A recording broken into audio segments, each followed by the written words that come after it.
Xiaoxie also ignored them and led Xiaoding and the woman to go elsewhere. Qing Jishan's face was white and blue, and there were many onlookers on the shore, but he didn't dare to get up, and it wasn't until Xiaoxie left Walking Pond that he and Ah Fu left in a huff. On the way, Xiaoxie asked as he walked, "Little pump girl, why did you run out here if you have nothing to do?" He wanted to say that he was looking for death, but when he looked at Xiaoding, he didn't answer. The woman in the white shirt said, "I am a mound girl. The master asked me to come out to find the young master, who knew that this kind of thing would happen. Fortunately I met you, otherwise the result is unimaginable. Son, your martial arts are so powerful, I admire you so much." As soon as Xiaoxie heard someone praising himself, he immediately raised his toes and said, There, I still have more powerful kung fu to use, you see." With a wave of his right hand, the flying knife flashed away, and a dahlia on the side of the road broke off with a stem. "The little evil is not humble at all," Xiaoding said sarcastically. "Little evil is good, don't brag all the time. If you meet a master, you are not the same as turning your back to others." "Oh, you know it's always better to have your back to someone else's ass than to have your back to someone's ass." The girl in the white shirt didn't know what they were talking about and asked, "What are you talking about? Why didn't I understand a word?"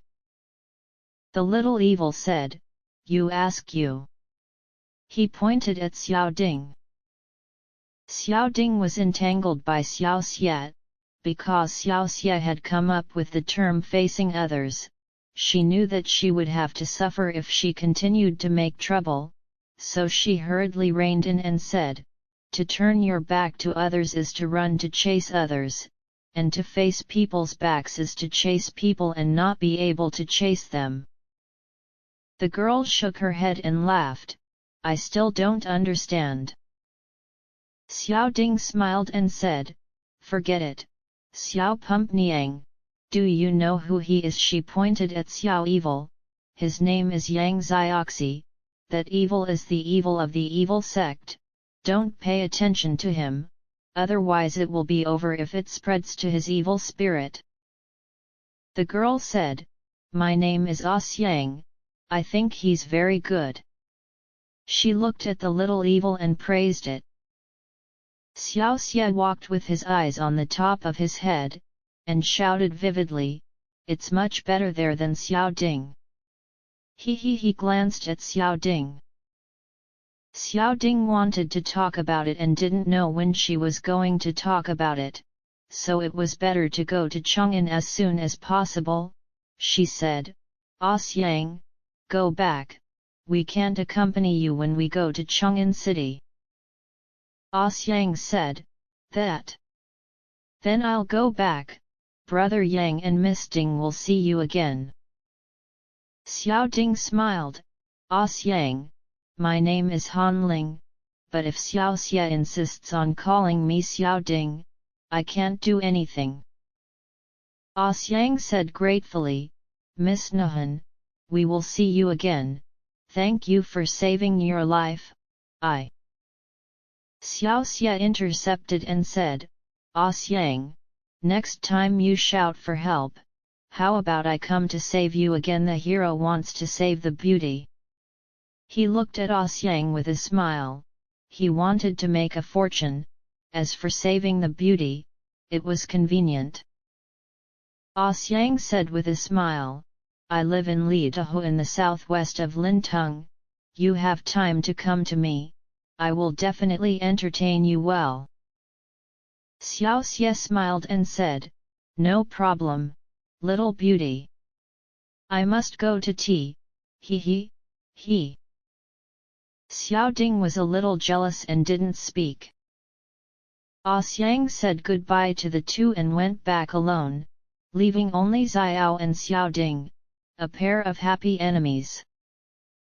Xiaoxie sent the little beauty away, and then he thought that there was another big beauty who was sullen by his side, and he said, "Xiao Ding, why don't you speak, are you jealous?" Xiao Ding curled his mouth and said, "Who is jealous, sycophant?"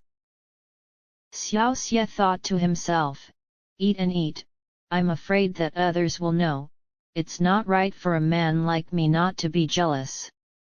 He said, "Don't be angry, Xiao Ding, in fact, you are much more beautiful than her, otherwise why would I keep following you? Don't be angry, laugh one, hurry, laugh one." This time, it's a little evil and coquettish. Xiao Ding wanted to pretend to be angry again, but after all, she broke into laughter.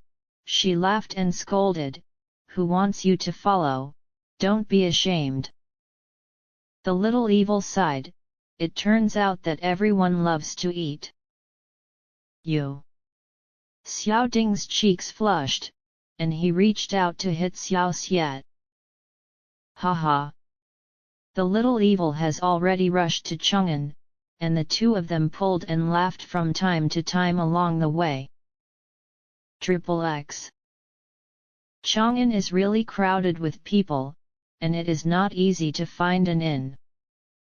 In the Chang'an Inn, Xiaoxie only booked a room.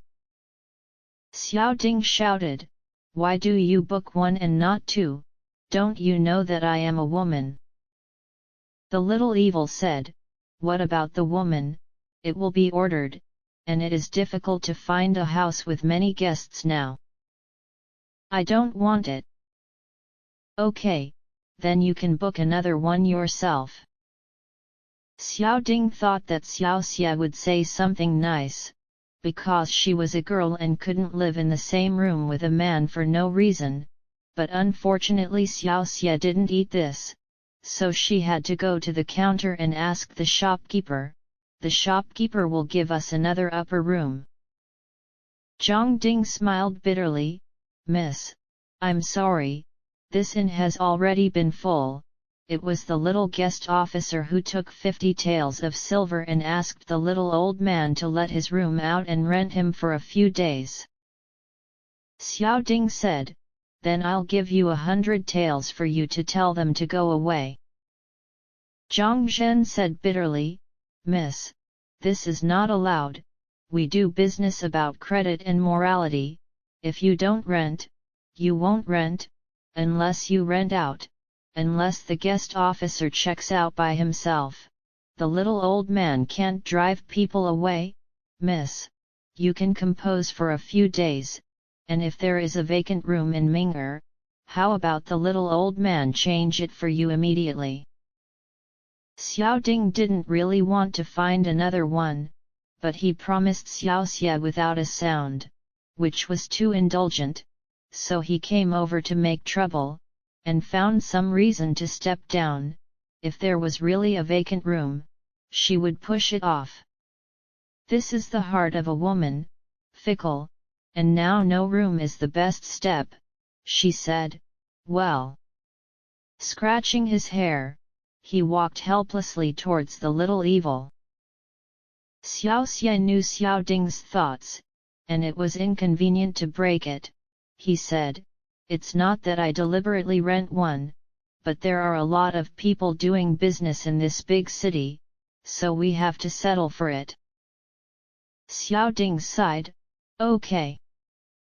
Xiaoxie shouted, "What does it matter to share a bed, anyway, we haven't shared a bed." He was referring to the trip in the Valley of the Snake when he was injured. Xiao Ding's face turned red and said, "That's not the same." The little evil pretended to be garlic and said, "What's the difference? The bed is different." "You?" Xiao Ding glanced at Xiao Ye and stopped talking. Xiaoxie sighed, "It's hard to be a good person these days, sleep on a chair, and now it's popular to sleep on a chair." Xiao Ding Jiao smiled, "It's pretty much the same." As soon as they entered the room, the two took a short rest, and then found a restaurant to fill their stomachs. At the hotel, the little evil ordered a few delicious side dishes, and then ordered a red girl, thinking that he should drink enough today. Xiao Ding also accompanied Xiaoxie to drink some wine, but she was a little worried that Xiaoxie was drunk in this gulp, and she said, "Little evil! That grave drinks like this, be careful to drink your body." The little evil shouted, "Drink badly, I want to fight with my old man to see who is the best in the world, and the result is that both sides are defeated. I just don't breathe, I want to practice, and I practice to be the best in the world." Xiao Ding said, "Okay, good, the best in the world, but you can't drink so fast when you chat with me." She knew that the more she stopped the little evil, the more the effect would be opposite. It was better to drag it slowly. On the one hand, she could chat with herself, and on the other hand, she could reduce the little evil drinking. Little evil said, "It's okay, let's eat slowly, like the ancients, wine and beautiful women, haha." He is not taboo in the court, laughing loudly, and the voice of the person is not small. This restaurant is divided into 2 floors, the stairs are in the middle. Xiaoye sits on the left window of the 2nd floor, and on the right sits a young man, about 20 years old, dressed in a white tiger skin coat, revealing a strong muscle, giving people a feeling of strength. His hair is slightly messy, his facial features are moderate, his eyes are like electricity. He doesn't know how tall he is, but with his burly and broad shoulders, it is not difficult to imagine that he is a very tall person. He was like a fierce beast lurking there, nibbling on steamed buns. At this time, 4 men of about 40 years old came downstairs, all of them dressed in black suits, carrying large knives, and 2 of them had beards, and they were running upstairs. The momentum is very arrogant. "Get out of the way!" A man in black walked up to the young man in tiger and chased him away. The young man didn't speak, looked at them, and walked to another table. "Neither does that table." The young man walked to another one, and changed 4 cards in a row, but it still didn't work. Seeing this, Xiaoxie said to the young man, "Hello, how about I have a place for you to sit here?"